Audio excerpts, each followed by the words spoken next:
बोलिए भारत माता की, भारत माता की, छत्तीसगढ़ महतारी की, छत्तीसगढ़ महतारी की, महर्षि दयानंद सरस्वती की जय, महर्षि दयानंद सरस्वती की, आर्य समाज की, आर्य समाज की। आज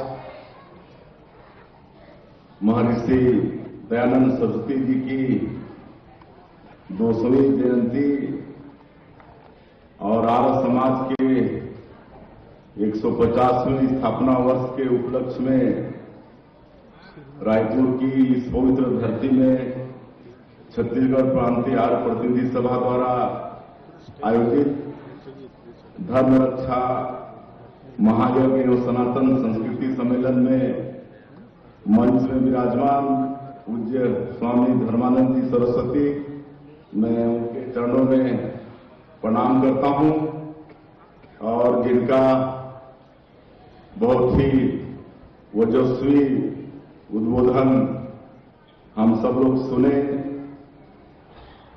जिनका फ्लाइट था इसलिए यहां से वो चले गए हैं। आदरणीय आचार्य देवव्रत जी, गुजरात के राज्यपाल, मंच में विराजमान श्री सुरेश चंद्र अग्रवाल जी, आर्य सभा के प्रधान कैप्टन रुद्रसेन जी, प्रसिद्ध समाजसेवी श्री विनय आर्य जी और स्वर्गीय दिलीप सिंह जूदेव जी के सुपुत्र और वर्तमान में घर वापसी कार्यक्रम के नायक श्री प्रबल प्रताप सिंह जूदेव जी, हमारे योग आयोग के अध्यक्ष श्री रूपनारायण सिन्हा जी, गौ सेवा आयोग के अध्यक्ष श्री विशेश्वर पटेल जी, हम सब लोगों के मार्गदर्शक श्री विशाराम यादव जी, डॉक्टर राम कुमार पटेल जी, आचार्य राकेश जी, कपिल शास्त्री जी, मंच में विराजमान सभी अतिथिगण, आर्य समाज के सभी संतवृंद और इस समारोह में प्रदेश भर से उपस्थित सभी सज्जनवृंद, मातृशक्ति माताएं बहनें, आर्यवीर हमारे भाई बहने और मीडिया के साथीगण, मैं सबसे पहले तो आर्य समाज का आभार व्यक्त करना चाहूंगा जिन्होंने इस सम्मेलन में हमें बुलाया, हमें सम्मानित किए और मैं आप सब लोगों का भी अपने तरफ से हृदय से अभिनंदन और स्वागत करता हूं।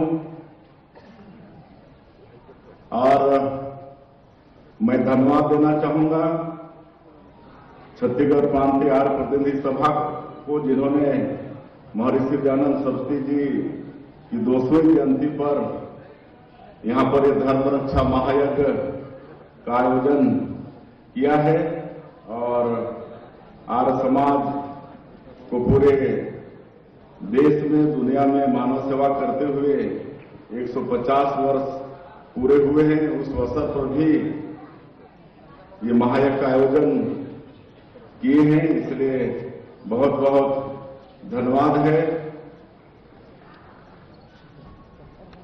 छत्तीसगढ़ प्रांतीय आर्य समाज का। और मैं 1999 से आर्य समाज से जुड़ा हूं। जब पहली बार रायगढ़ संसदीय क्षेत्र से सांसद बना, तब से मैं आर्य समाज से जुड़ा हुआ हूं। यहां पर सलखिया आश्रम के हमारे बहुत से आचार्य भी हैं, वहां के पदाधिकारी भी हैं, जोगी राम जी हैं, उधर हमारे गोटिया साहब भी एक दिख रहे हैं, महिपत लाल आर्य, एक गांव के गोटियां हैं, उधर बैठे हैं, लेकिन अपनी गोटियां ही छोड़ के, घर द्वार छोड़ के आज जो आर्य समाज के माध्यम से जनसेवा के लिए सलखिया आश्रम में रहते हैं, तो उस समय एक स्वामी जी रहते थे वहां पर, तो उनसे हमारा पहले संपर्क हुआ। जोगी जी आर्य के माध्यम से, और तब से मेरा आना जाना शुरू हुआ। सलखिया आश्रम में जो लेलुंगा क्षेत्र में है, और तब से बराबर हम जाते रहे और काफी कुछ वहां विकास हुआ है। और वो क्षेत्र में आज संस्कार के साथ विद्या देने का काम, संस्कार सिखाने का काम, ये सब आर्य समाज कर रहा है। और उसी तरह का काम पूरे देश में है। और हम उसके पहले जसपुर जिला में हमारा गांव है बलिया, और आप सबको मालूम है कि वहां पर कुरकुरी, जहां से मैं विधायक हूं, वहां पर कुरकुरी एक जगह है जहां मिशनरियों का बड़ा केंद्र है, वहां से उनका संचालन होता है। तो उस क्षेत्र में पहले खूब धर्मांतरण होता था, गौहत्या होती थी, लेकिन उस क्षेत्र का एक तरह से कह सकते हैं सौभाग्य है कि स्वर्गीय दिलीप सिंह जूदेव जी का अवतरण हमारे जसपुर राज परिवार में हुआ। आप लोग बहुत लोग दिलीप सिंह जूदेव जी से मिले भी होंगे, परिचित भी होंगे, बहुत लोग नाम भी सुने होंगे। अकेला ऐसा व्यक्तित्व, 6.5 फीट के एकदम मूंछ रौब, हमेशा मिलिट्री ड्रेस में रहते थे। 5 बार वो सांसद के रूप में देश की सेवा किए, 3 बार राज्यसभा सांसद के रूप में, 2 बार लोकसभा सांसद के रूप में, और अटल जी की सरकार में वो मंत्री भी थे। और उस समय उन्होंने घर वापसी का कार्यक्रम चलाया।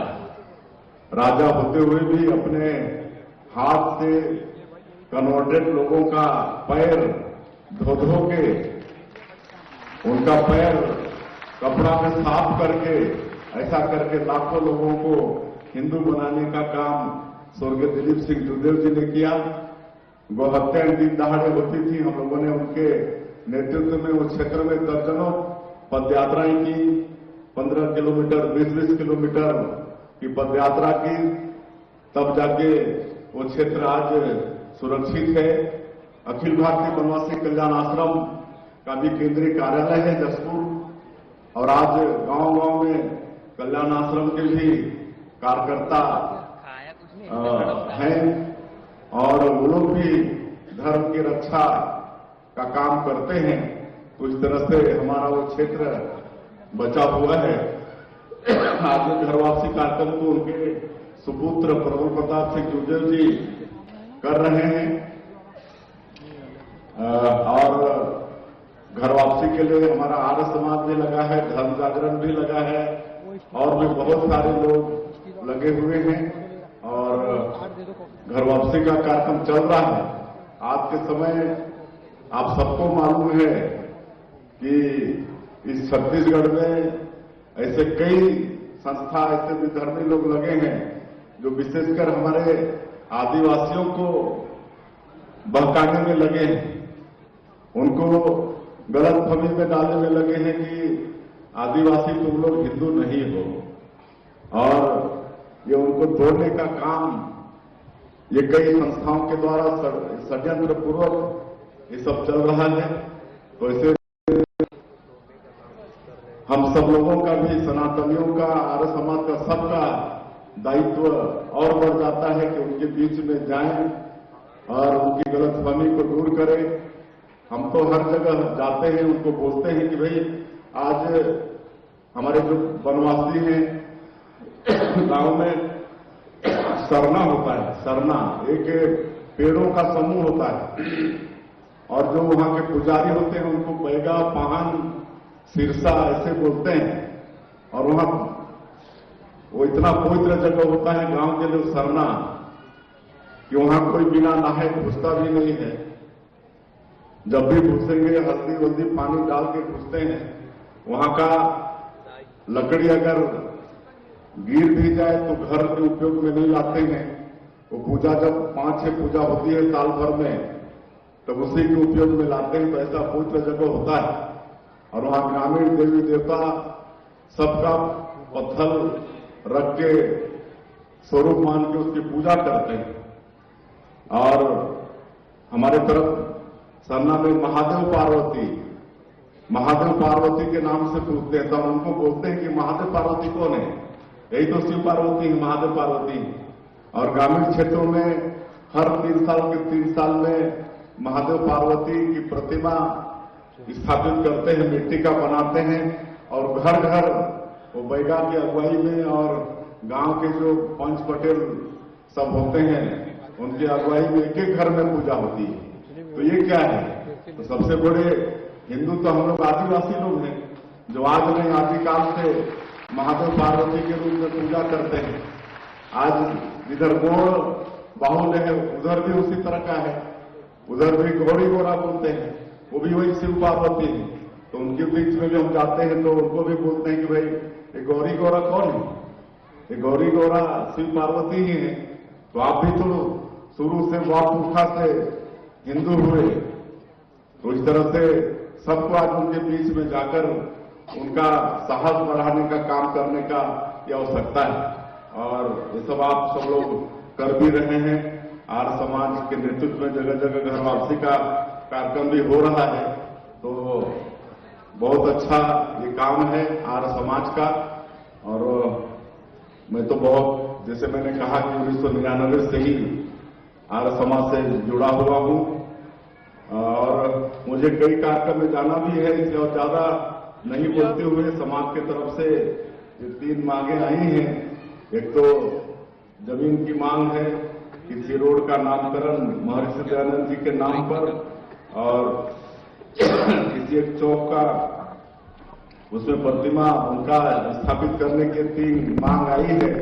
मैं इस प्रदेश के मुख्यमंत्री के नाते ये जरूर कहना चाहूंगा, इस पर जरूर सरकार विचार करेगी और आपको हम अवगत भी कराएंगे।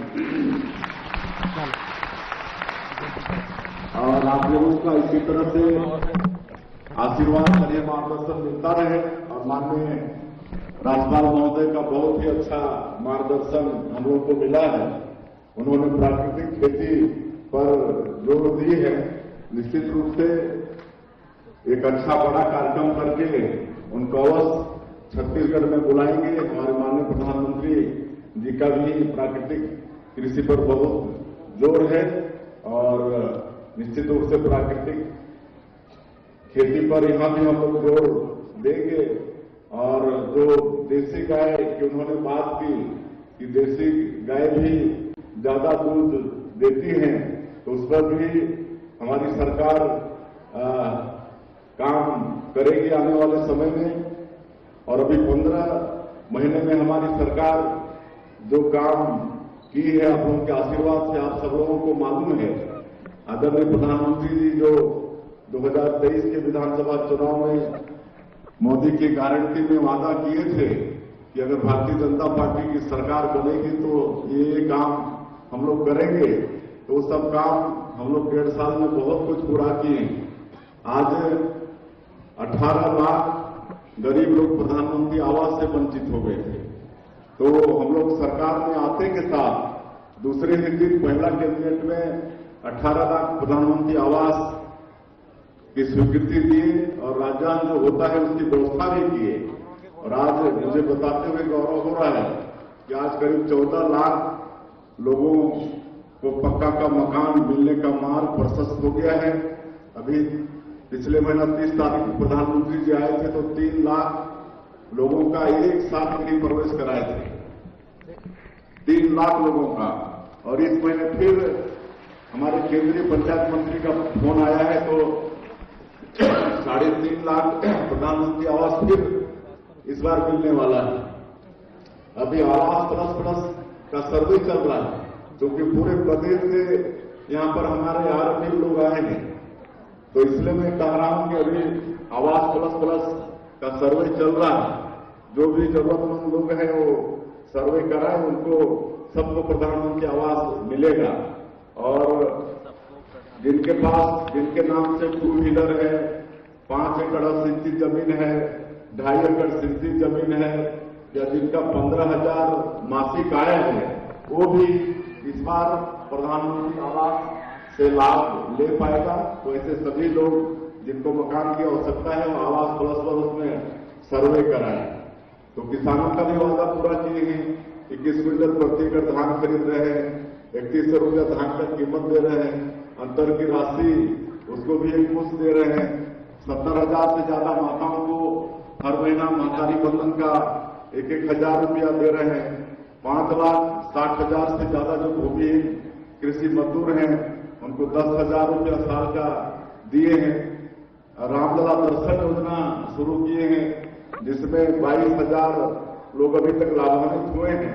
अब ये कि मुख्यमंत्री तीर्थ दर्शन योजना भी पिछले मार्च महीना से शुरू किए हैं। जो 60 साल के ऊपर के जो वृद्ध माता पिता हैं उनकी इच्छा होती है कि मृत्यु के पहले एक बार तीर्थ व्रत कर लें, होती नहीं है तो काम भी उनकी इच्छा पूरी करने का काम भी सरकार करने वाली है। और पिछले महीना से मुख्यमंत्री तीर्थ यात्रा दर्शन योजना भी शुरू कर चुके हैं। इसमें 60 साल से ऊपर के जो हमारे वृद्ध माता पिता हैं या विधवा हैं, परित्यक्ता हैं या दिव्यांग है, इनके लिए कोई उम्र की पाबंदी नहीं है। ऐसे सब लोग मुख्यमंत्री तीर्थ यात्रा दर्शन योजना का लाभ लेकर कहीं भी जहां भी वो जाना चाहें वहां सरकारी व्यवस्था से जा सकते हैं।